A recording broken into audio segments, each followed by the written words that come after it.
қос нүктені қалай қояды?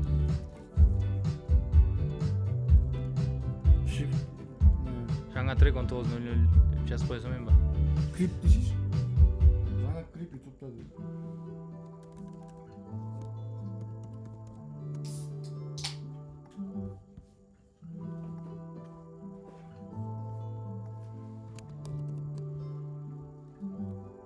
Кірдік па эфирге? Бисмилля, бастадық. Ал. Один.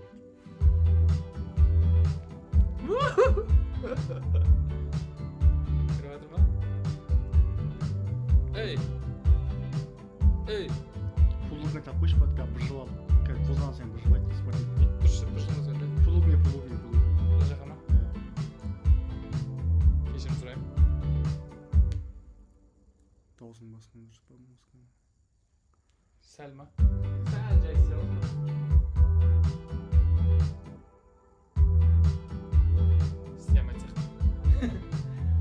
Ал.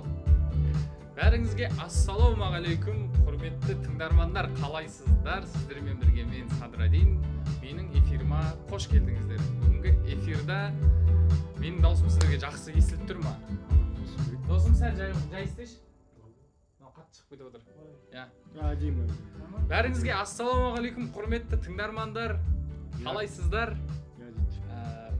Менің эфиріма қош келдіңіздер. Сіздермен бірге Садрадин. Бүгінгі эфирда бірге әңгіме айтып, және де қазір 30 минуттан кейін менің YouTube арнамда менің жаңа әнім шығатын болады. Яғни сенсіз мүмкін емес, күн емес деген әнді бірге көретін боламыз. Клипін және жаңа әнді.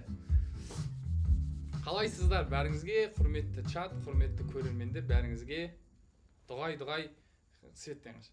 Бәріңізге дұғай сәлем жолдаймын. Ал, мен мына жақта бүгін отырып сөйлесетін болам. Даусым жақсы естіліп тұр деген ойдамын. Қалай? Қазір өзім бір тексеріп жіберейін. Күшті естіліп тұр дейді. Қатып жатсың дейді.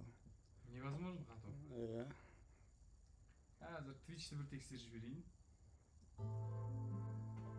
Жақында өтші дейді. Қазір жақындаймын, или ана несін жақындатамайсың ба? Бар. Тексеріп жіберейін. Нағып айлап отыр дейді.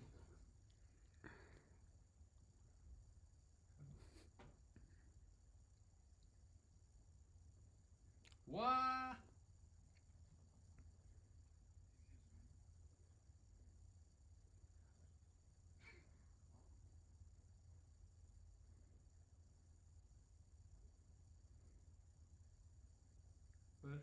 Сөйлеші Айдар. Бір. Бұл жерде нет звука дейді, бірдеңе шықты. Жоқ, ненің звугі неден алынып тұр екен, мактан алынып тұр екен ғой. Тиктокқа кірші, мактан алынып тұр екен ғой. Бәсе.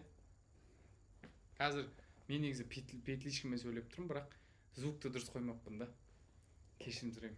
Бұл темада қатты біле бермеймін да. Тикток эфирді көрші, тикток мен даусым. Микрофонды камера деп беру керек еді бізге. Наны, источник деп, микшердегі, мін тұр ғой. Основной микрофон добавить. USB аудио дейміз ғой, или wireless mic. USB ғой. USB мен анаған кетіп тұр ғой, соның звук алынады. Бер.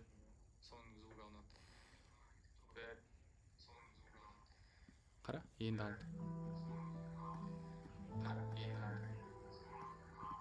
Мынаны алып тастадым. Енді дұрыс болған сияқты қара. Неғып дызылдап тұр.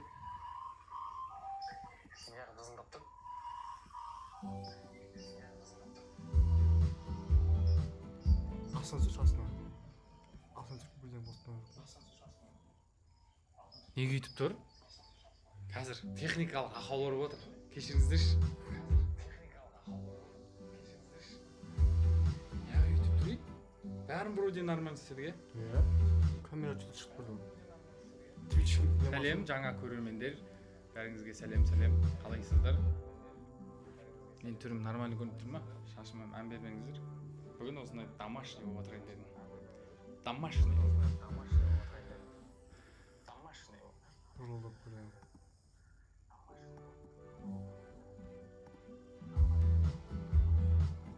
Міне высокий деді.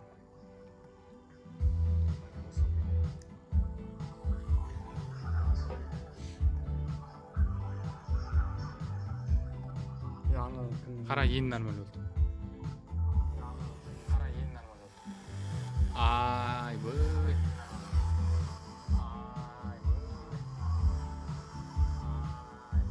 Бүйте саған дұрыс қой. Өз микрофон. Бүйте саған дұрыс қой. Осылай отыра берейік. Тиктокта да, твичта да. Ал, мен кішкене жақындап отырайын онда, я? Жақындап жүрейік. Дауысын өшір. Мен осылай жақсы естіліп тұрмын деп ойлаймын сіздерге. Келесіде дұрыстап кіретін боламыз. Кешірім сұраймыз. Мынау да пока тұра берсін деп вдруг қосылып кетіп. Ал. Қазір бізді қанша адам көріп отыр? Қазір бізді 3000-дай адам қарап отыр. Қазір бәріңізге сәлем. Менің есімім Садрадин. Қазір сұрақтарға жауап берейін. Естеріңізге салам, бұйырса 20 минуттан кейін, яғни 19 минуттан кейін менің YouTube каналымда бәріміз жолығайық. Менің YouTube каналымда жаңа әнім шығатын болады. О, міне. Уже міне обложкасы тұр. Қара. Қара тема. Міне адамдар уже отыр ғой, мына жақта 24 адам күтіп отыр. Қазір бітеміз. Мен история салып жіберейін. 10 минутқа ғана салайын да, я? Жақындап жүрейік ма? Я? Сәл биік орындық болғанда андай да? Хоп, тағы жақындаймыз ол. Қара. Ортада тұр ма? Осы жерде отырсаң қалай? Ал жоқ. Міне, тамаша емес пе? Ұнамай тұр ма еле? Міне ғой, тамаша ғой мынау. Барлық обзор көрініп тұр. Бәрі жақсы көрініп тұрған сияқты. Қазір мен история салып жіберейін. Бәріміз қазір тиктокта келісіп алайық. Осы мені қазір қарап отырған адамдар бәріміз бірге келісіп алайық. Қазір ән шыққан кезде бәріміз эфирден шығамыз да тиктокқа, ютубқа кіріп, бәріміз бірінші сол ютубты кіріп, ютубтың просмотрын көбейтіп, осы жаққа келеміз обратно. Ютубқа кіреміз да, менің каналыма подписаться етіп, комментарий жазып, лайк басып, сосын осы жаққа келеміз да, дальше әңгіме айта береміз. Қалай? Келістік пе? Охо, жақсы болып тұр ғой, я? Саған инстаграмға салатын жерім бар. Қойшы. Не, рилс ба? Істеп қойды ма рилсты? Нұрланға да істеттім ғой. Да? Істеп берші деген жаңа. Бірақ текст әні жүйші дейді маған Нұрлан деп. Ал? Нұрлан деп текстің несін жүйші деп. Әннің ба? Сенде бар еді ғой? Или жоқ па? Бар. Мен сіздерге жақсы көрініп тұрмын деген ойдамын. Кайф болып тұр ғой. Чуть быжырлап тұр енді, ренжімеңіздерші. Объективтан ғой бұл, ә? Обычный бірмен кіру керек пе дейді. Бірмен кірісте қатады ол бір шумшат по-любому. Бірмен кіріп жақындатсақшы, шілей алыс болып тұрған сияқты. Ол астын бит басып тұру керек қой. Қойшы. Мен жақындап жүрейін онда. А? Жақындап жүрейін онда. Сәл төмен түсіресің ғой сосын. Төмен түсірші, нені, штативті. О, қатты жақындап кетті. Сәл төмен түсір енді. Сәл алыстап, аяқтарың көрмей қалды. Қара. Тексер жеш. Төмен түсіру керек сияқты, да? Я? Жақындатқаннан кейін төмендетіп кетті ше. Тикток болып кеткен сияқты енді. Әдемі болып тұр ма енді? Чуть алыстатасың ба? Қазір 15 минут қалды, құрметті достар. 15 минуттан кейін жаңа әнім шығады. Ал чатты оқып жіберейінші мен. Қызықты сұрақтар болса. Танысып қойып, танымайтын адамдар болса, менің есімім Садрадин, мен бастапқы музыкантпын, әншімін, бастап келе жатқан. Маған тіркеліп қойыңыздар. Менің каналыма, маған бұйырса жаңа әндер шығарамын. Бастапқы начинающий музыканттарды қолдайық. Так. 15 минут қалды. Мәссаған, не болар екен? Өзіме клип қатты ұнады негізі. Бейнебаян қатты ұнады. Мен қазір мына телевизордан көремін клипті. Ал сіздер эфирден шығып, бәріміз YouTube-қа кіреміз да Садрадин деп жазамыз. Садрадин деп жазған кезде ол клип бірінші шығады, қолымнан ұста деген. Розовый, светлый. Сол клипқа кіріп, клипті көріп до конца, ұнады ма, ұнамады ма, комментарий жазасыздар. Өздеріңіздің шын ойларыңызды жазыңыздар. Сосын лайк басып, каналыма тіркеліп кетіңіздер. Менің каналым қазір 931 мың оқырман санына жетті. YouTube каналым Алла қаласа миллионға бірге жетейік. Сол күнді бірге тойлайық. Қанша адам отыр екен бізді қарап? 3000 адам отыр я қазір. Екеуін қосқанда. Барша бізді қарап отырған жандар, көп рахмет сіздерге. Осындай ықыластарыңызға, ниеттеріңізге, алтындай уақыттарыңызды бөліп отқандарыңызға көп рахмет айтамын.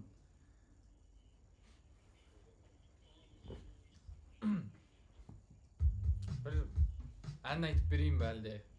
Эфир басма. Айдар гитарам берші. Бір айтып жіберейін. Қазір 10 минут қалды.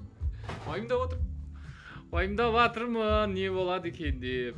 Себебі қалай болады деп әр бір әннің алдында қобалжитыным бар, қалай шығады екен деп. Ал қандай ән айтамыз? Сенсіз мүмкін емес, күн емес, ай емес ай маған.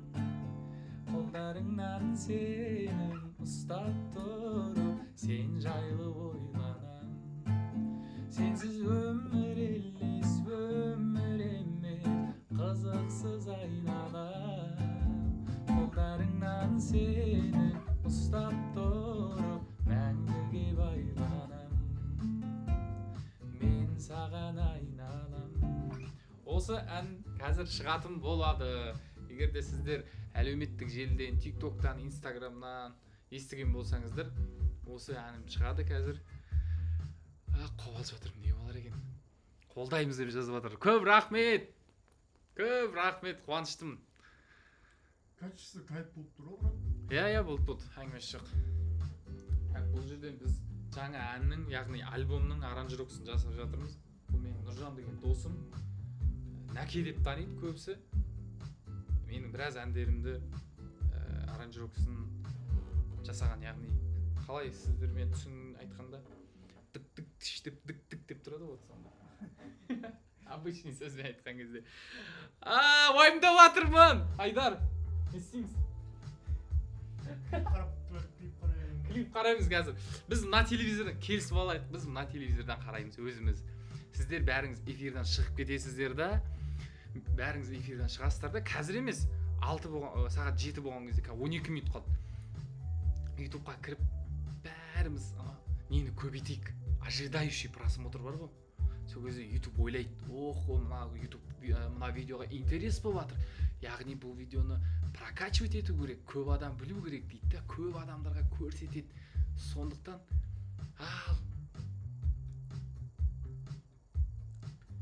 мен эфирға кірмегеніме қателеспесем бір аптадай уақыт болды. Бір апта менің уақытым болған жоқ бірақ. Негізі болды, бірақ мен мына жерде отырдым. Жұмыс істедік, басым ауырып, ол сіздерге қызық емес болатын еді, негатив болып кетті. Наоборот, осындай көңіл күймен, жақсы көңіл күймен кірейін дедім. Уайымдап жатырмын, не болар екен? Әліптің артын бағайық.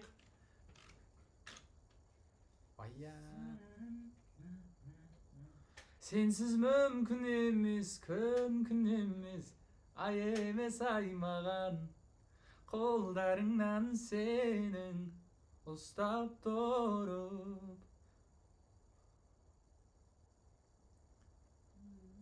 Премьераға 10 минут қалды дейді. 216 адам күтіп отыр екен YouTube-та. Ал білемін, сіздердің көбіңіз осы эфирде отсыздар. Қазір жақындаған кезде барып YouTube-қа барамыз да, сосын обратно келеміз. Хорошо? Мені жазып жатыр, мен YouTube чатты оқып отырмын қазір. готово точно дейді. Ой, бұйырса аумен аузыңызға май. Ана кісіге 2 пачка шай. Так. Сәлем. Ал мен мына ютубтың ссылкасын алайын да. Не қосып жіберейін? Инстаға салып жіберейін. Айналайын алтыным, жүрегіме жақыным.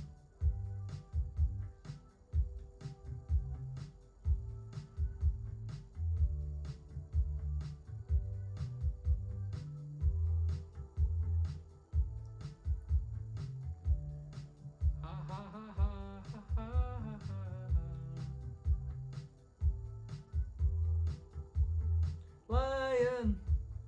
Қазір салып жіберейін. Күтіп отқан жандар.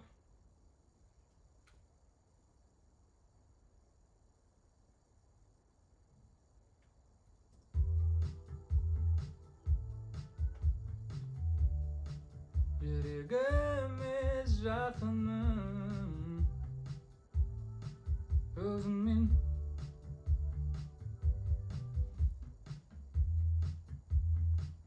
Қанша адам отыр бізді көріп?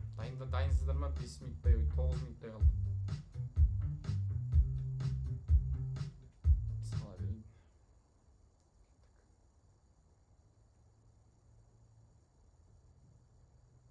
Өмірді сен үйреттің.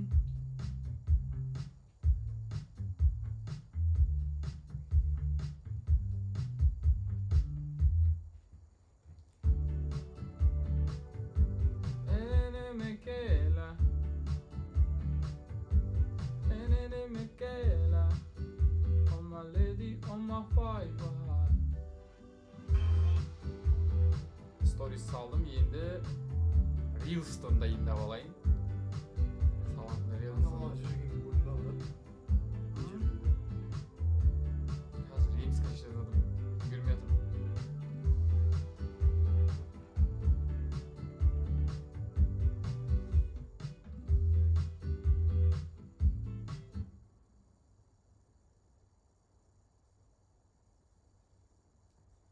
Әдемі сияқты. Бірақ анау артындағы заттарды, лишние-лиштарды немен алып тастаса, фикс өтпен ба. Типа жасыл фон болып тұра берсін деген.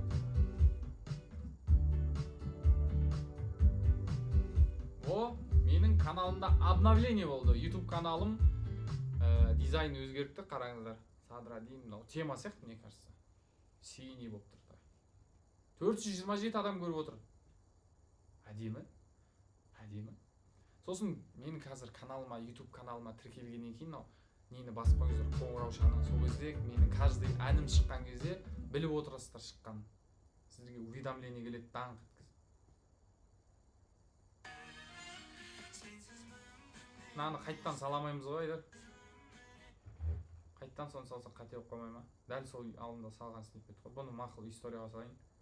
Нұрландікін алайын.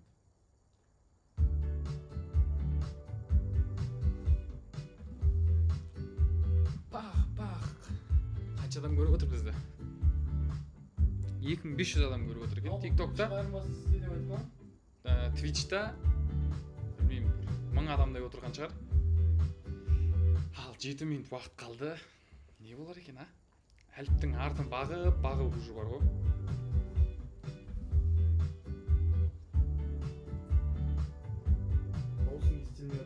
Даусым естілмей жатыр ма не менің? Сосын наушникпен істей тұрасың ба? Жетімейді кішкене.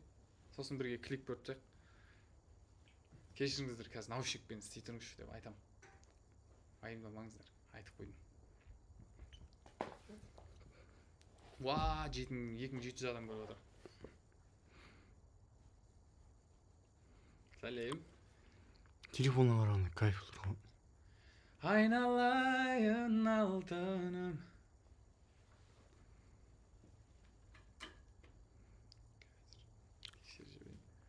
О, Twitch'та 700. Twitch'қа кіріп отырсың мешкесін? Иә. Екі жаққа да кіріп отырмын ба? 2700 адам көріп отыр. Фокус сәл кетіп қалған, иә? Телефонға қарағанда кайф тұрған. Объективпен камера аламын мен ше. уже мазам қашып кетті уже. Четкий камера алып қоямын, тек қана стримға. FX3 деген камера аламын да, сонымен ғана кіремін. Фокус кетіп отыр ма чуть-чуть? Телефонмен қараймын ба? Қанша минут қалды? Уайымдап кеттік қой. Әліптің арты не болып жатыр? Кайф болып тұр ғой. TikTok'та ма? TikTok'та кайф әңгімесі жоқ.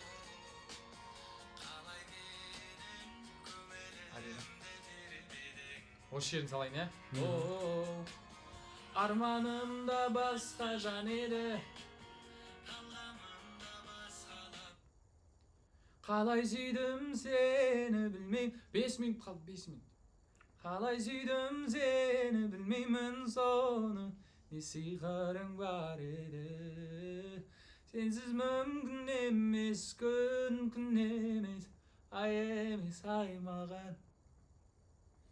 Қолдарыңнан сенің ұстап тұрып, сен жайлы ойланам. 635 адам отыр. Ютубта ма? 635? Иә. Давайте 1000-ға жеткізейік, потом 2000. Қанағатсыз дей ма? 4 минут бар дейді. Ютубтың несін ауыстырдың, кірдің бе? Көрдім я. Авасын? Тема сияқты? Авасын ба? Авасынан несін? Е, авасы жоқ. Тема көрінеді, жап-жасыл болып, Кайф болып тұр ғой. Фотор жақсы шыққан да? Жақсы шыққан. Битін несін бәрі. 4 минут қалды. Пока отыра тұрайық, эфирде қазір 1 минут қалған кезде айтамын не істеу керек екенін.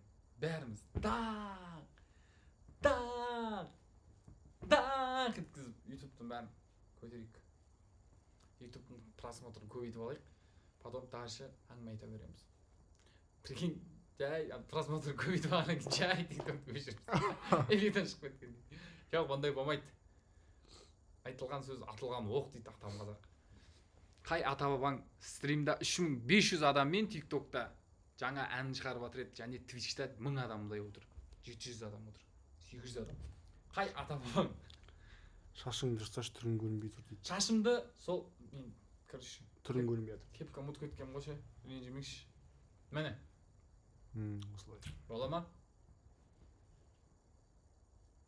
Міне менің чехолым. Бәрің айтып жүрген чехол осы.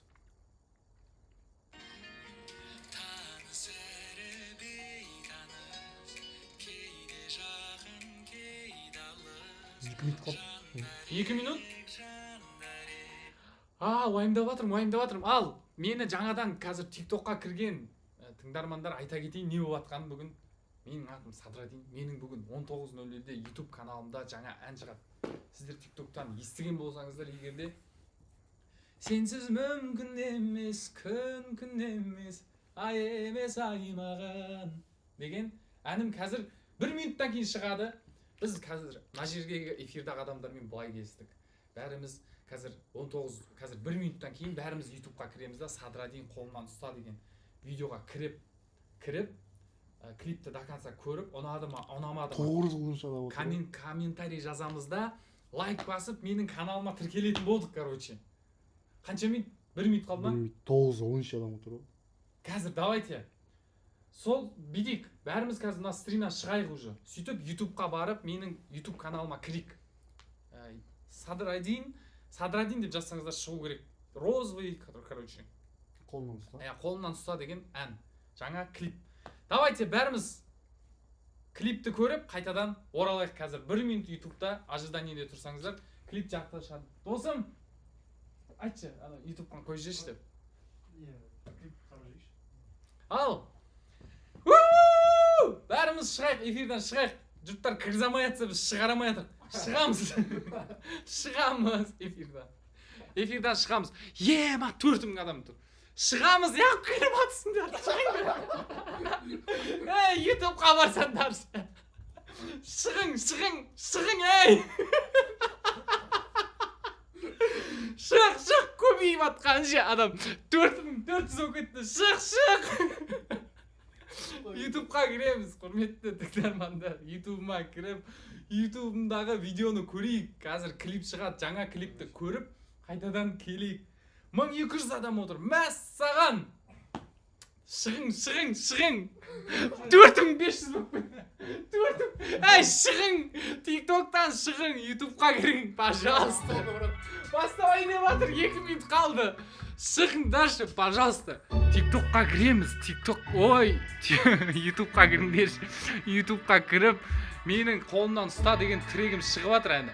Соны бірге көріп, лайк басып, комментар. 4600 болып кетті. Не істеп жатсыңдар? Не істеп жатсыңдар? Шығың. Шық.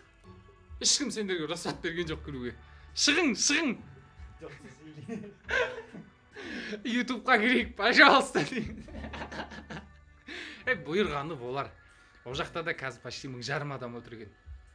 Рахмет. Басым дейіп рахметімді айтамын.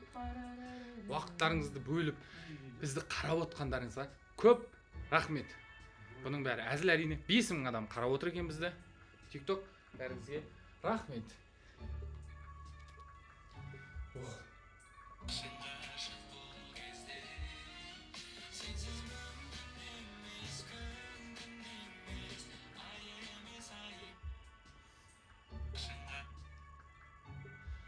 Бес мың 100 адам отыр ғой. Мәссаған неғып үйтіп атсыздар? Ана жақта 2400 адам отыр ғой. YouTube'та ма? Бәріміз YouTube'қа кірекші, давай 7000 адам ожиданиеде отсыншы. Менде ондай болмаған вообще. Менде максимум 2000 болған етін. Давайте бәріміз YouTube'қа кірекші, 5200 адам YouTube'қа кірек. Басталып жатыр. Не болады екен? Әліптің артын бағып уже маза қашып кетті. YouTube'қа кірек. Міне азайып жатыр. YouTube'қа кетіп жатыр бәрі. Садрадин YouTube деген каналда, видеода ожиданиеде бәріміз клипті көрейік. 10 минут. 10. 9, 8, 7, 6, 5, 4, 3, 2, 1. Давай көрейік.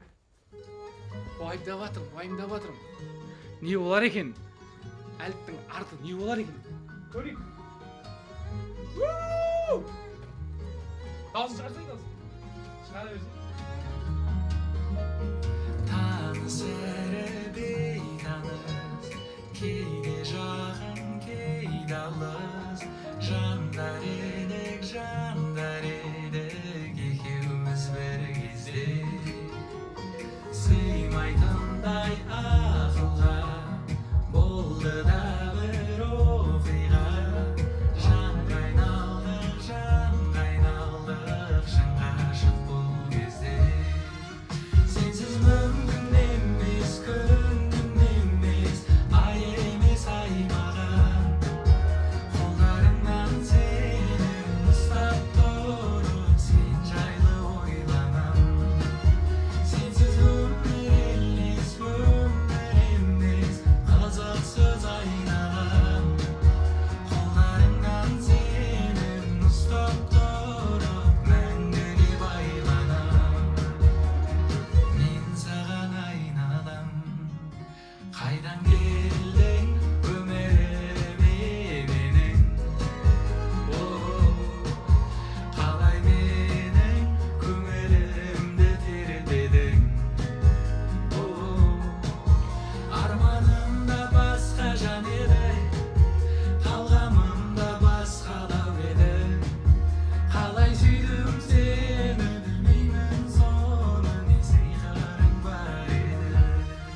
Бәріңізге көп рахмет. Маған ұнады. Лично өзіме ұнады шынымен. Ерекше болған сияқты. Клипі де басқаша, әні де бір романтичный тема. Өзіме ұнады. Сіздердің ойларыңызды давайте YouTube комментарийінің астында күтем. Мына жаққа жазбай ақ қойыңыздар. Мен YouTube'тың астындағы чатты оқимын. Кеттім. Жазды ма бәрін? Әдемі. Не деп жазған?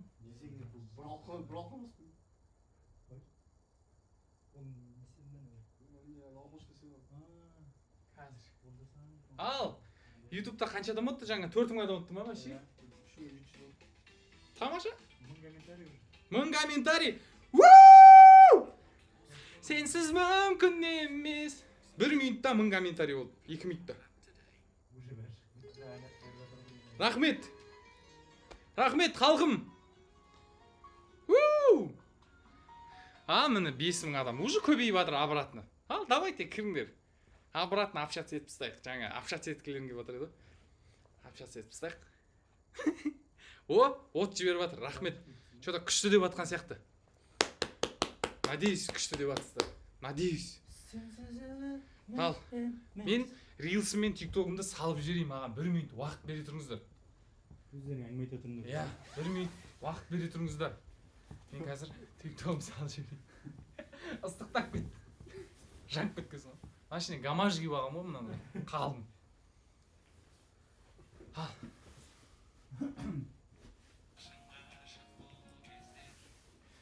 Сенсіз мүмкін емес, мүмкін емес. Мынадай мағанда. Ой емес ой маған, қолдарыңнан сәнге ұшлап тұрып, мәңгіге бойланам.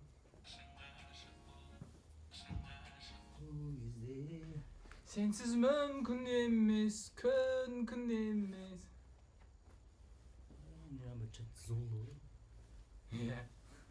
Біреу бірдеме жасса, оқып үлгермейсің. Üzülmüşsün yani. Примерно түсініп оласың ба?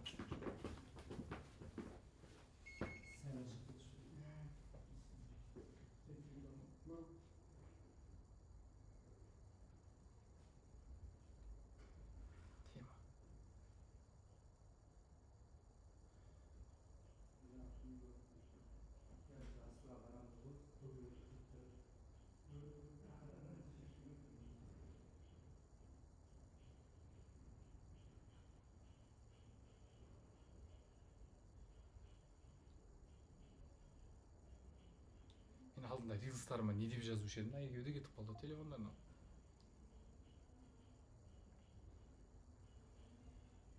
Жазатын едім бірдеңе ше андай. Не деп жазатын едім? Не деп жазсақ болады TikTok ненің астына? Инста посттың астына не деп жазса болады?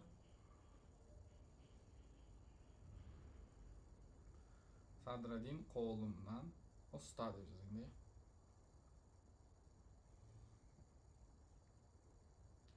Official music video деп жазатын қой бізде.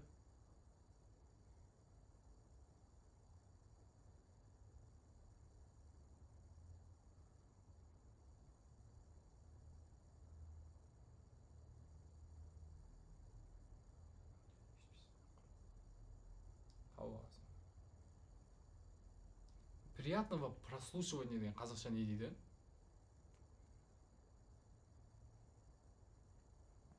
Не дейді? Мягкие посадки деген ол самолетта айтады, оны.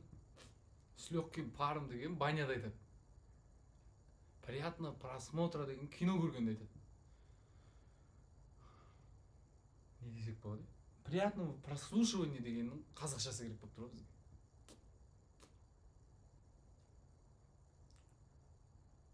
Ғашық бұл кезде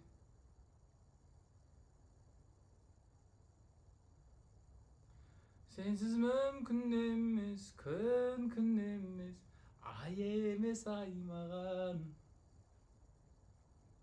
On YouTube деп жазатын ек қой, ә? On YouTube деп жазатын ек қой, бүйтіп. Дұрыс па, сөйтіп жазып жүрмін ғой вроде. Я. Windows скопировать етіп алайын да, выбрать.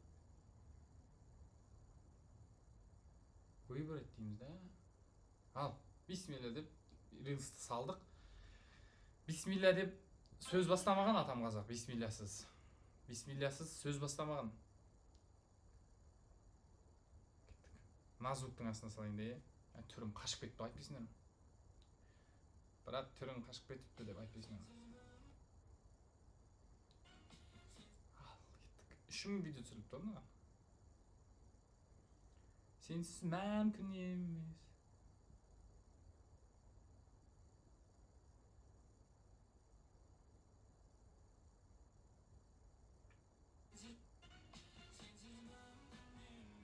Мүмкін емес.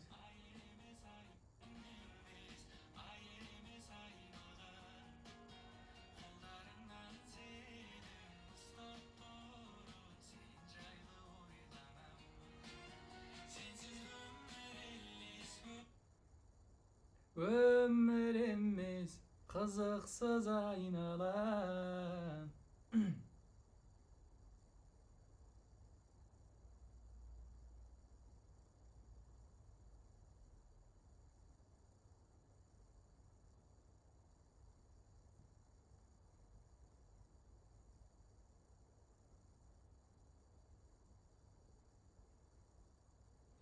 Қолдарыңнан сенің.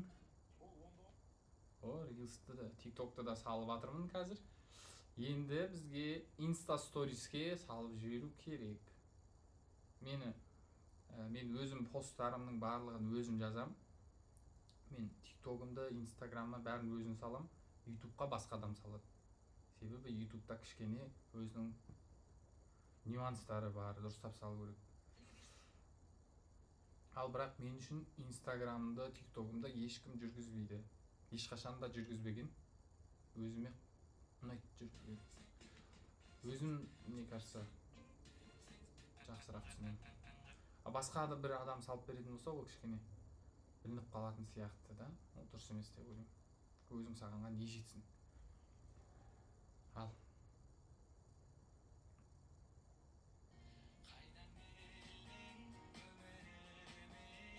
Оны историяға басқа өлең салып жіберейік осындай.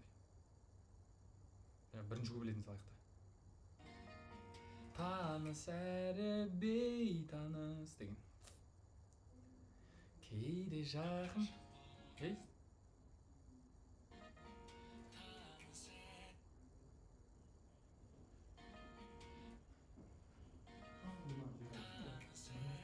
Бейтаныс.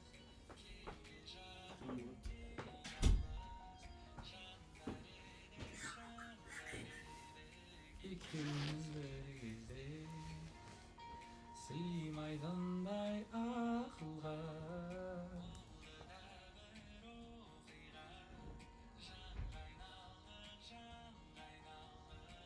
Aşık bol bizde.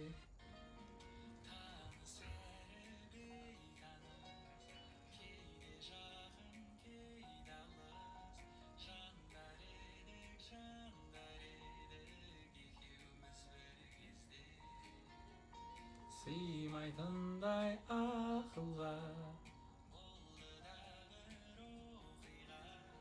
Can kaynaldık, şınga aşık bol bizde.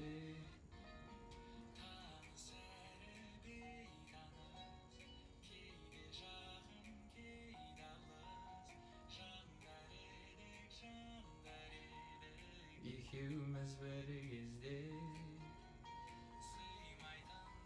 akılga. Oldu da bir okuyga. Can kaynaldık, şınga aşık bol bizde. Бүгін күзге 2 жыл болды. Ya күз деген әнім шыққанда 2 жыл өтіпті. Ертегідей жыл ғой ішінде. Уақыт деген зымырап өтіп жатыр.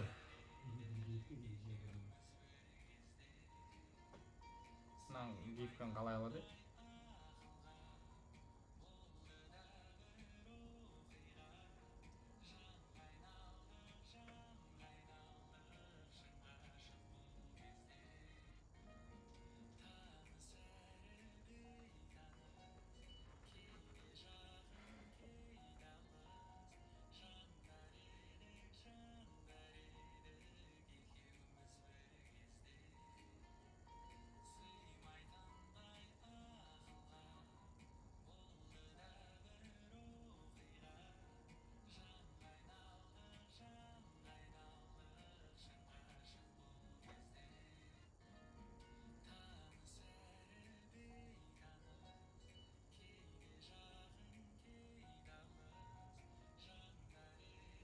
жандар едік бір кезде.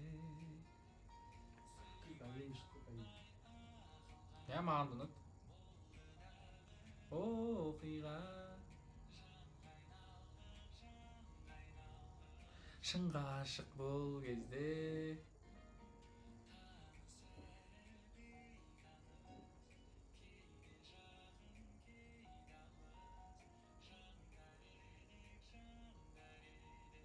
Екеуміз бір кезде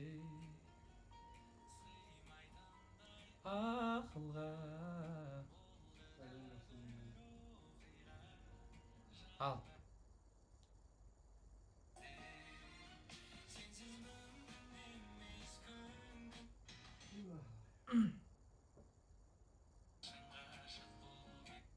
Ал. Нені салдық? Reels салдым. Нені салдым? Енді историяны салдым. TikTok'ым салынды ма? Вот вопрос. TikTok салынбай қалатын еді ғой. Үндемей қалдым ба? Енді қазір жұмысымды істеп тастайын деп жатырмын да. TikTok салынды, Reels салынды. Stories да салынып жатыр. Ал, әңгіме айтайық ал. Чё там, общаться етеміз ба? Не жайлы айтамыз? О, 2-ақ мың адам қалыпты ғой. Өлә. Бәрін қуып жіберіппіз ғой. Ұйқым келіп кетті ма? Чё-то. Жай, шығат сияқты.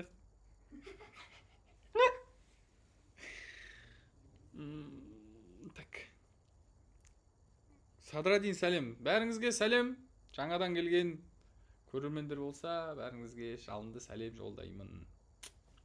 Чатты оқиын десем, мына көзім жетпей жатыр. Давайте. YouTube'тың астындағы комментарийларды оқысам қалай? Сол қызық сияқты меніңше.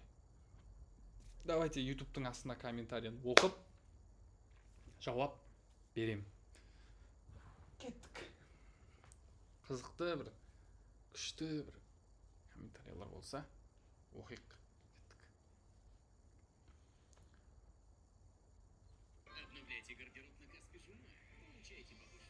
2700 просмотр болыпты. Twitch'та қарап отырмын дейді. Сначала новый дейін ба әлде? Лайк басқанның әрбір адамның ата-анасы аман болсын дейді. Аумин, сол үшін өзімде лайк басып қойдым. Өз-өзіме YouTube'да лайк басып қойдым.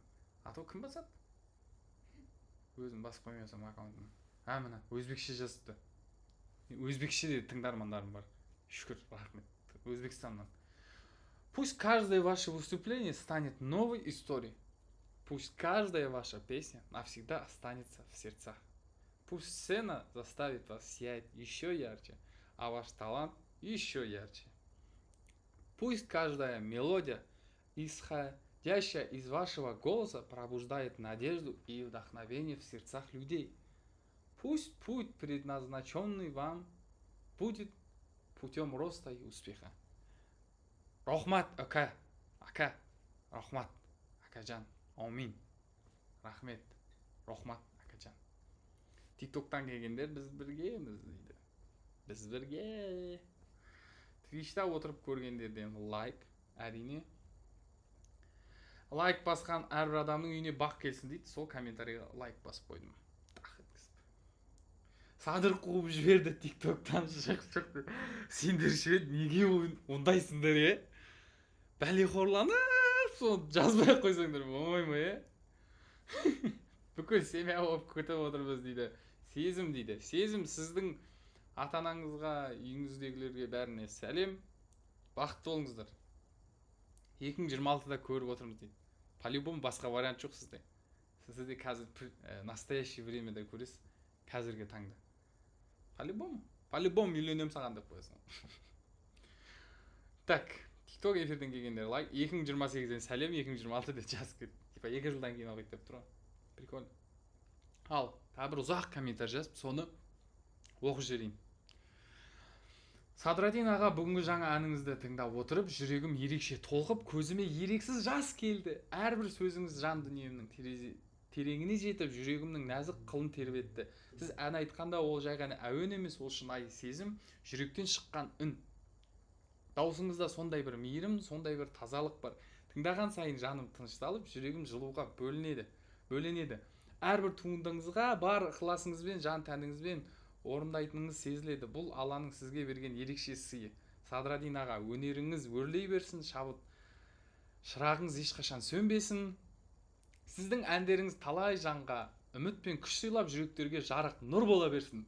Ізгі тілекпен Ирода дейді. Ирода, осы айтқан сөздеріңіздің бәріне періште аумин деп, осы тілеген жақсы тілектеріңіз сізге де Құдайдан 1000 есе, миллион есе жақсылық болып қайта берсін. Отбасыңызға, өзіңізге, деніңізге саулық, басыңызға амандық, көп жақсылық тілеймін. Сізге көп рахмет жылы лебізіңізге.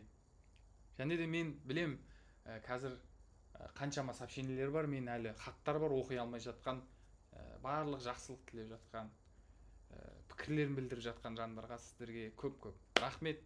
Міне TikTokта бізді қаншама адам көріп отыр, Twitchта қарап отырған жандар бар. Бәріңіздің осы жақсы тілектеріңіз қабыл бола берсін, үйлеріңізге бақ береке келе берсін. Бәрі Алланың қалауымен болып жатқан дүние. Мені 2018-ден, қателеспесем, Инстаграмды қашан бастадым, 2015-2016-дан бері қарайтын тыңдармандар, көрермендерім бар екеніне сенем, білем. Сіздердің араларыңызға жаңадан қосылғандар да бар. Сіздердің бәріңізге көп рахмет. Жүрегімді шынымен толқытып жібердіңіз. Сізге көп рахмет. Қалай ішпейсің одан кейін? Әрине бұл I'm joking. Прикол. Бәрі эфирдан келген сияқты ғой дейді. Рахмет. Адамдар 14 февраль ғашықтар күнін күтсе, біз қолынан ұста әнін күттік. Чотка кетті дейді. Рахмет, Садыр стрим деген аккаунт. Рахмет сізге. Бақытты болыңыз. Семьямызбен телевизордан көріп отырмыз, эфирді көріп отырсаң, Аяру сәлем деші. Аяру, сізге жалынды сәлем. Сіздің отбасыңызға, анаңызға бақытты болыңыз. Семьяңыз дамый берсін. Үйіңізге құт береке, және осы жылы сізге көп ақша тілеймін. Не қандай болып кеттім мен, Не болып кеттім ондай? Нелер бар қандай? Карта ашып отыратындар ше? Білесіздер ма TikTokта? Типа сенде мынандай жыл мынандай болады, мынандай жыл. Ол әрине өтірік, ондайға сенбеңіздер. 3000 адам көріп отыр. Twitchта қанша адам отыр екен? Ал, тізем ауырып кетті бүйтіп отыра беріп ше. Тіземмен қалай ұзақ отыра беруге болады?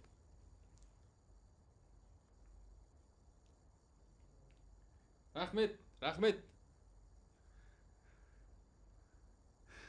Клипті семьямызбен қарадық. Түсіріп TikTokқа саламын, репост күтемін. Әйгерім Маратова. Обязательно. Видеоңызды көрсем, обязательно репост істеймін. Бүгін мейрамға қуанып жүрсе, мен осы әннің шығатына қуандым ғой дейді. Көп рахмет сізге. Балжан. Телевизордан көрдік дейді Аяру. Рахмет. Садраддин дауысына барлық музыка сай келеді дейді. Білмеймін, мүмкін солай. Твичтан келгендер қаншамыз дейді. Міне. Міне. Ұзақ сообщение жазыпты. Ақнұр Сманали. Құрметті Садыр, бұл хатты сенің шығармашылығыңды шын жүректен жақсы көретін жанкүйерің жолдап отыр. Сенің әндерің мен үшін жай ғана әуен емес, бұл ерекше бір әлем. Даусыңның бояуы мен мәтіндеріңдегі тереңдік көңіл күйім түскенде демеу болып, қуанғанда шабыт береді дейді. Қазіргі музыка әлемінде өзімді қолтаңбаңды қалдырып, ешкімге ұқсамайтын жолмен келе жатқаның мені қатты тәнті етеді. Рахмет. Сенің әрбір туындыңның шынайылықпен еңбекқорлық сезіледі. Сенің өнерің арқылы біз тыңдармандар өз ойларымызбен сенімдерімізге жауап табамыз. Осындай сапалы әрі жаныңды тебірентетін дүниелер сыйлап жүргенің үшін үлкен рахмет. Саған тілейтінім шабытың сарқылмасын, жаңа хиттар мен жарқын жобалар көп болсын, үлкен сахналар тек Қазақстан емес, әлемдік деңгейді мойындата беруіңе тілектеспін. Адал тыңдарман, қасыңнан әрдайым сені түсінетін және қолдайтын жандар табылсын. Сенің өнерің әрдайым мақтан тұтамын және жаңа жаңалықтарыңызды асыға күтемін. Жұлдызың жарқырай берсін, ізгі тілекпен сенің адал жанкүйерің. Сізге көп рахмет, Ақнұр Сманали. Осы айтқан тілектеріңіздің бәріне аумин, періштенің құлағына шалына берсін, және де сізге де үлкен көп бақыт тілеймін, бақытты болыңыз. Бірақ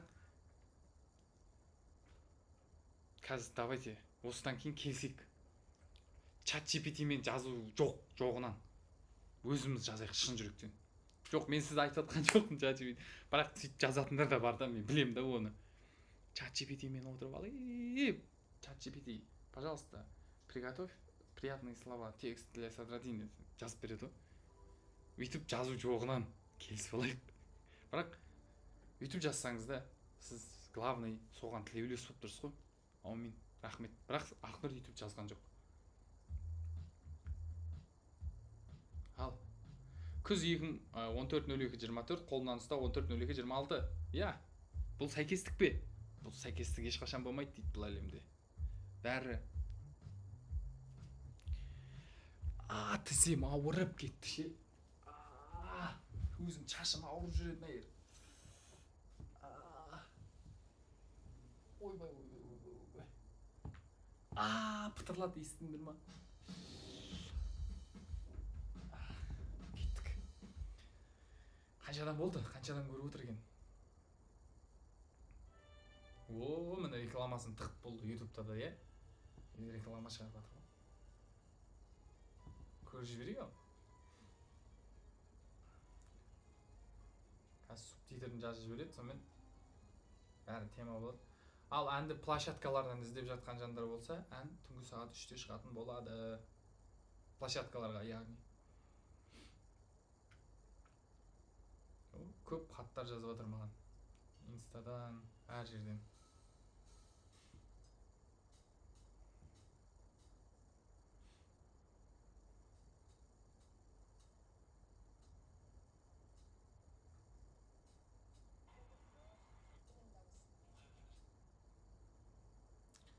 Шыңға шық бұл кезде. Бұл әннің қалай шыққанын сіздер өздеріңіз көрдіңіздер. Қалай жарыққа шыққанын.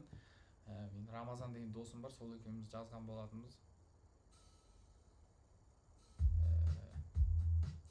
Осылай сіздерге ұнап, көп хаттар келді, Садар жазып шығаршы деген екен. Жарыққа шығарған жайымыз бар. Комментарийларды оқып жіберейін қазір. Твичте қанша адам отыр екен? Жандарем. Твичімде қанша адам отыр? 481 адам қапты ғой. Бәрін ажыға кетті ау дейме. Я беттің дөрей. Мен Твичтің астына комментарийін оқып жіберейін. Аблайды құттықтап жібер, Садыр фан болғанда 2 жыл болыпты дейді. Аблай, сені Садыр тимда, Садыр фанға қосылғаныңа 2 жыл болғаның үшін сені шын жүректен құттықтаймын. Бақытты бол, ауырма, денің сау болсын. Саған өмірдегі барлық жақсылықтарды тілеймін. Бұйырса 50 жыл фан болып жүре бер. Біз де сол күнге аман есен жете берейік. Кеттік. О дейді міне. Пожалуйста, көңіл бөліп жатыр.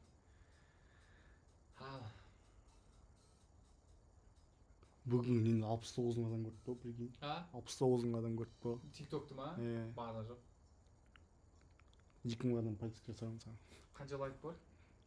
Қанша лайк? 80 болмай тұр ғой дейді. 1 миллион лайк дейді. 1 миллион лайк? Ұжыма?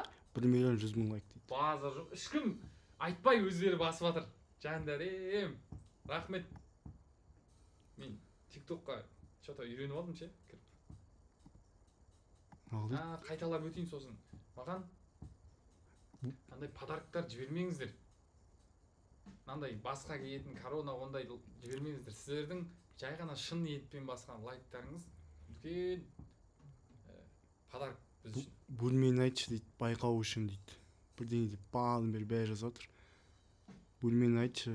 Бөлме қашан шығатын болды дейді. Бөлме Алла қаласа альбомға кіретін ән. Альбомда бұйырса қазір жазылып жатыр, жаңа әндер де бар қосылып жатқан. Альбомда шығатын болады. Және де білмейтін жандар болса, таныса отырайық. Менің есімім Садраддин. Мен қазір өзімнің алғашқы альбомымды жазып жатырмын. Түрің көрінбей жатыр дейді. Өте қызық процесс болып тұр. Жақындатайықшы онда. Жоқ, шашыңды ал дейді. Жоқ, жақындатшы. Өте қызық процесс болып жатыр қазір альбом деген. Күндіз-түні осы жердеміз. Мені қолдап жатқан достарым бар, осы жерге келіп. Бәріне рахмет. Қолдамай жатқан достарым да бар. Оларға да рахмет. Бақытты болыңыздар. пайыз тартып жібереміз кішкене ете жүрші. Ал міне енді дұрыс болған сияқты. Оппо, осы еді ғой мен саған айтқан. Тығып осы жерден жағып тұр енді. Зарядке қойды. Көзімді шұқып алдым ғой. Свет өшіп қалды. Свет өшіп қалды өкінішке орай. Пожалуйста. Зарядкасын тықсаң петличкін алда. Үндір ғой. Осы жерге қойып тұр. Зарядта бұяқ тұр. Айттым ғой бұл қат жаққан кезде тез өшеді деп саған. Кешірім сұраймыз. Біз тек қана ақаумен өмір сүреміз ба? Не білеймін, техникалық ақаулар болып кетті айналамыздың бәрі. Бірақ жақсы отыр ғой, ешкім мазалап жатқан жоқ. Өзіміз. Сосын өтейін да. Пока ма? Жоқ, ол андай болып кетеді, бұзылдап кетеді сияқты. Давай, қандай өлең айтамыз? Бөлмені айтшы деп байқау деймін.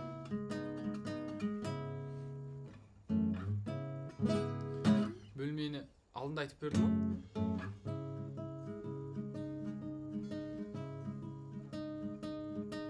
Кеше бір ән жаздым да, оны айтып бергім келіп тұр да бірақ. Әлі кішкене шикілеу болып тұр да. Сол үшін деп тұрмын. Ана изосын өшірші, қоссай. Тығылып тұрып жана береді шығар. Не болып кетті, жаман болып кетті. Не шығар жерген қарасаң бетіне. Болды. Тығылып тұр қосылмайды. Қосылады.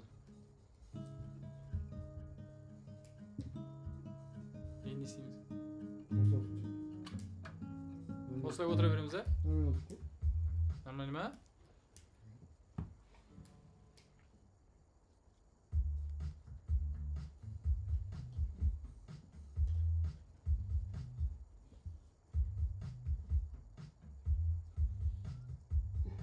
Жақсы ма? Қалай ойлайсыңдар?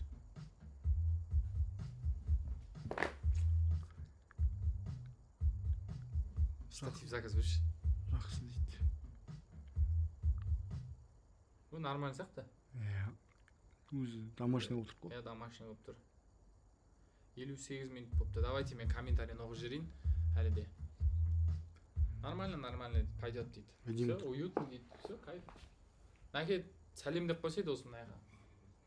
Қолымнан ұста деген. Қолымнан ұста деген. Мына жаққа келіп болмаса сөйлеп жүрсек кішкене. Привет деп адамдарға. Вот сіздер білмейтін амансыздар ма? көп деген адамдар бар. Ән үшін қаншама адам жұмыс істейді. Вот мен Нұржан деген досым. Нұржан, иә. Нәке деп таниды бірақ көбісі. Нәке деп таниды, иә. Және Ұлан деген досым бар. Сол екеуміз, осы екеуі біраз менің әндерім аранжировкасын жасады. Давай саған бір-екі сұрақ қойып жіберейін, иә. Қандай сұрақ қойын? Аранжировкаға неге келдіңіз? Неге музыкамен айналысуға не итермеледі? Және қанша жыл болды бастап жүргеніңізге? Аранжировкамен музыканы жасап жүргеніме 3-4 жыл болды. Ақу шақтырт жыл болды ма? 4 жыл болды. Тема. Мен не болдым, видеограф болдым. Видеограф? Иә. Сен видеодан монтаждайтын болдым. Сурет салатын болдым қолмен, именно арт фотолар бар. Баяғыда бір рет хит болды, білесің ба, андай типа мультик болып тұрады фото. Иә. Бір жылдары хит болды. Иә. Сол кезде салып, сонымен айналыстым. Басты бірдеңе. Иә, тема. Вот. Тема досым. Вот осы сіздер тыңдап жүрген мына ән бар мысалы. Мен таңдамас үйді, міндім таксиге, мен үйдан күтеді сүйді, бірақ жайырақ айда, жеткіз мені айға. Мен саған үйді, міндім таксиге, мен үйдан күтеді сүйді, бірақ жайырақ айда, жеткіз мені айға, сол көрмеген жайға. Тұман арасында бірде көлік бірде жаяу, күмән араласып таңға таман тағы ояу. Көз қарасыңа ғашықпын, көз қарасыңа, көз қарасыңның ағым менен қарасыңа деген әннің аранжировкасын жасады. Сіздер білмейтін көп деген адамдар бар. Әрбір әннің, әрбір видеоның артында қаншама жұмыс істейтін адам бар. Команда болады. Бұл таксидің жазылуы өте қызық. Ол өзі жазған биті, өзі просто ойдан шығарып жазған. Маған жібереді, осыған бірдеңе шығарып көрші деп. Бір жарты жыл бұрын ба жібердің, иә? Ол ән жарылмай тұрып еді. Уақыт бар, иә, короче. Ән шыққанға дейін жарты жылдай. Иә, сөйттім да. ұмытып кеттім оны бір күні. Студиясына барып, жауап барман жасап жатқан кезде соны қосып қалды да, сол кезде мен айттым, менде мынандай бір баяғыда жазған текстім бар еді. Такси жайлы, мен өз басқаша сөздер, типа айтады. Диалог, короче, шофер мен пассажирдің арасында. Мен, короче, таксиге отырдым, пожалуйста, мені бақытты мекенге апаршы дейді шоферға, типа. Бақытты бір типа біреудің өлеңін қойшы дейді, типа ішінде. Наның өлеңін қойшы, или даусын қаттырақ шығаршы, мені бақытты жерге апаршы, вези меня, вези дейді, короче. Сондай бір өлең бар, типа соған ойыма түсіп отырып жазған. Осындай текст бар дедім да, сөйтіп ол битті қосқан. Мен сонысында мен таңдамас күйді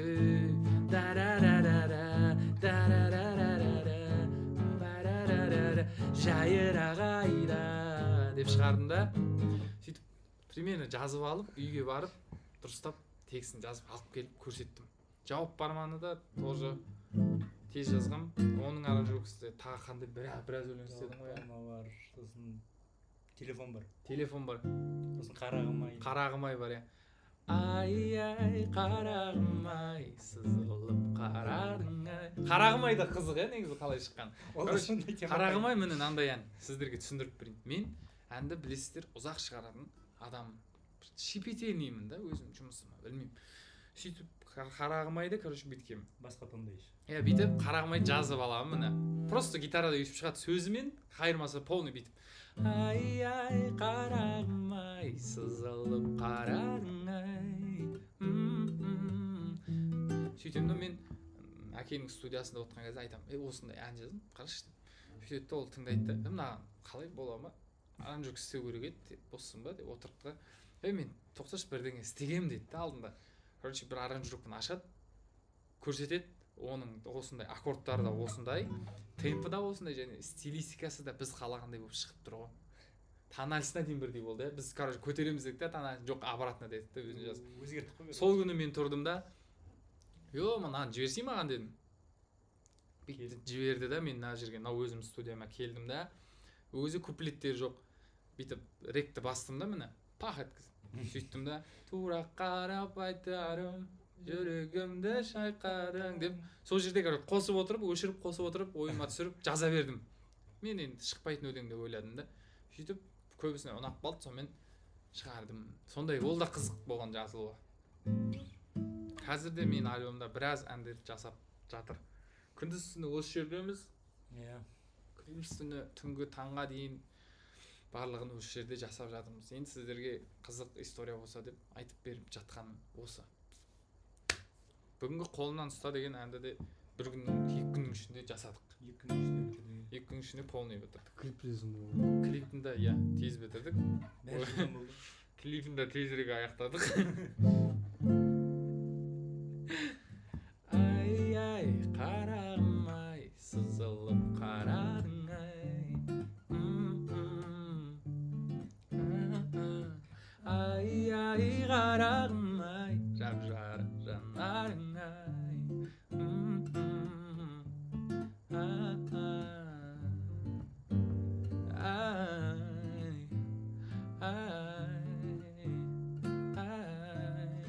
Давай, мен қазір сәл отырайын эфирде, сонымен мен жұмысымды істейін. Рұқсат етсеңіздер, или қазір істей берейік па, әңгіме айтып отырып. Не істейміз? Негізі әңгіме айтып отыра беремін, мен Болды, жайлап істей берейік.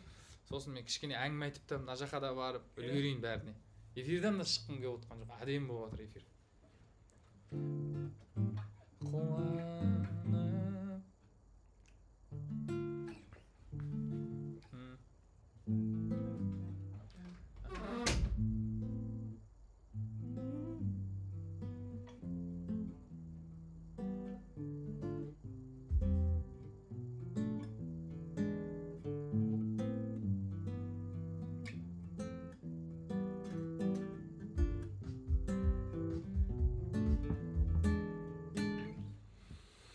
Мен TikTok-тың чатын оқи алмаймын. Білмеймін неге, өйткені тез жүреді. TikTok-тың чаты оқу мүмкін емес. Өте тез көтеріледі. Бір секунд ана жерде көзің ауырады қарасаң. Лучше мен Twitch-тің чатын оқи берейін, Әлде Twitch-ті өшіріп, TikTok-тағы отырамыз ба дальше? Не істейін айтыңыздар.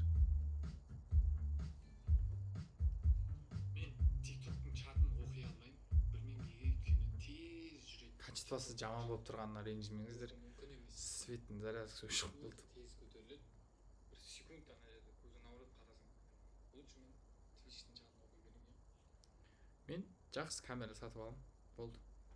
Объективтер алып, свет, короче. Полный алып тастайын деп турмун го. Башка вариант жок. Осы теманы кубаласам ба деп атырмын го.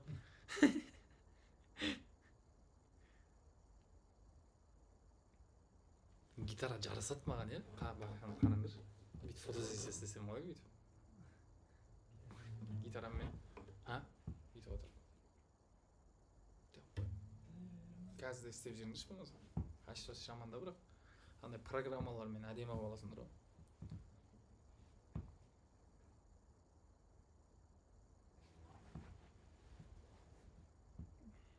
Деп отырып ше фотосессиялар істейді.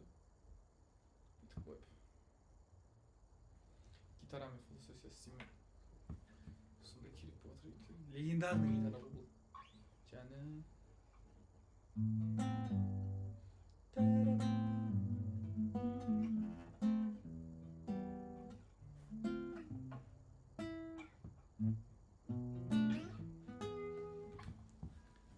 Качествосына ренжімеңдер, пожалуйста. Айдар!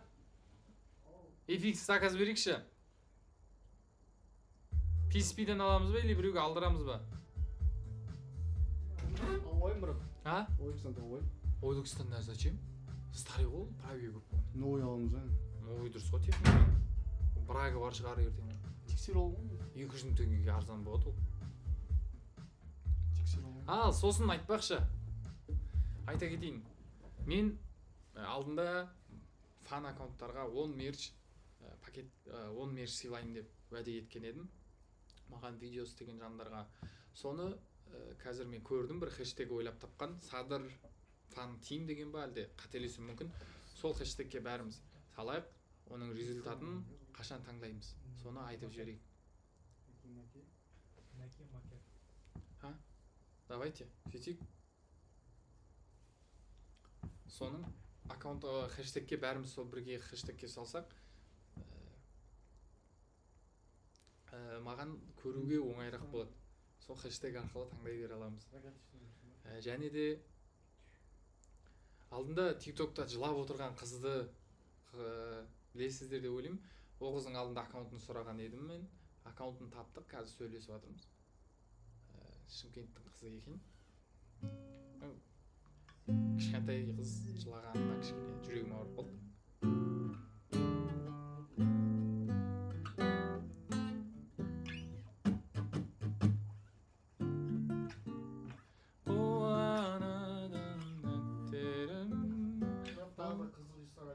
Тағы да қызық история, яқ, давайте. Әнге байланысты ма, әлде басынан өткен бір қызық историяларды айтып берсем. Қандай история бар, а? Әшейінде ауыз жаппас, айт дегенде ауыз жап бір сөз таппас дегендей болып тұрған. Объектив ауыстыру керек. Негізі болашақта. Жоқ, мен көріп. Жақсы, бірақ ана кішкене шумет етеді. А так тема. Давай. FX-ті PSP-дан ба бір жерден алайықшы? Давай. Мен сосын студияма міне новый заттар алдым. Андай көріп тұрсыздар ма мынау? Кеше ғана келді бір-екі зат. Міне, мынау көріп тұрсыздар ма? Мен қолым тұрған жерде. Қайға кетті ана? Міне. Ана зат міне көріп тұрсыздар ма? Ол новый емес, бірақ мына жерде тұрған еді. Мына жерге новый зат алдық та, короче, мына стол бәрін полный толтырдық. Ана жерде новый заттар алдық, музыкамыздың качествосы. Машинада шығарған өлең қашан шығарды? Машинада? Біз жалдау болып жүрдік та Мерседес. Оны шығарамыз ба не? Ұланмен жасаған демоларын. Оны шығарамыз ба? Шығарып керек па ол енді? Вот, әндердің сапасы жақсы ол үшін көптеген осындай заттар алдық. Көріп тұрман алар. Жалпы көрініп тұр, күшті болып тұр. Осы ана жетіп тұрып, мына әбдемін жеркі.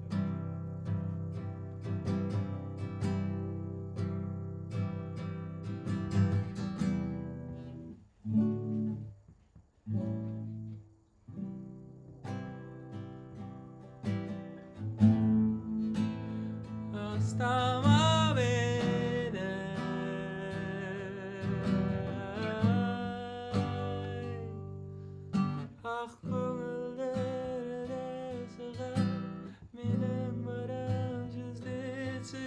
шығар тастама мені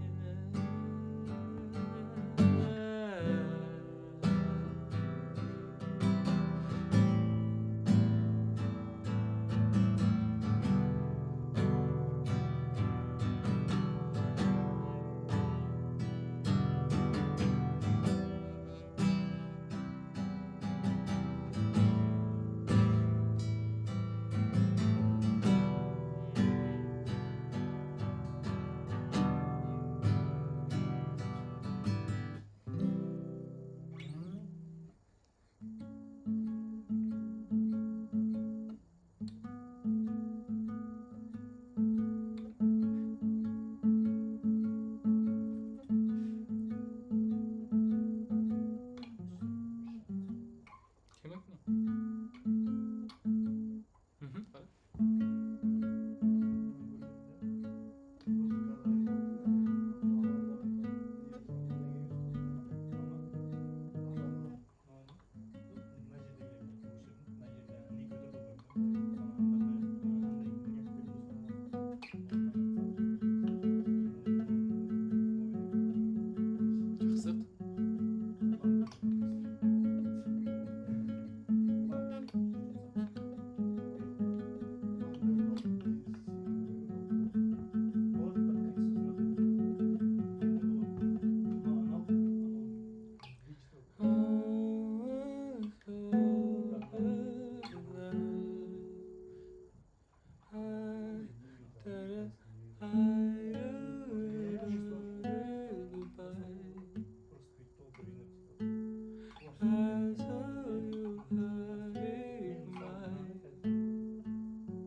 Осылай. Теңдер шығып кетеді арасында. мұңды болып жердің ғой дейді. Иә, мұң болып кетті. Эфирдің соңы әрдайым сондай болып кетеді. Қызық бір история айтшы дейді. Қызық история.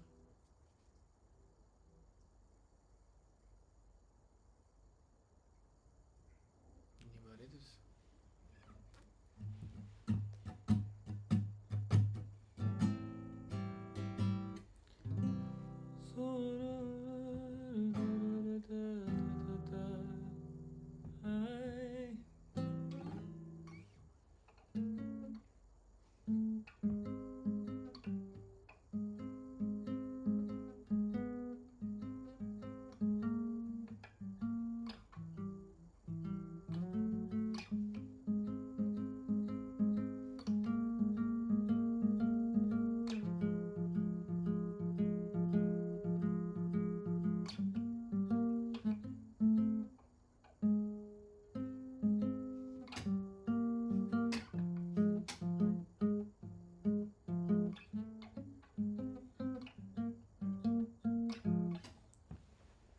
Қанша сағат болды? 1,5 сағаттай болды ма отқанымызға?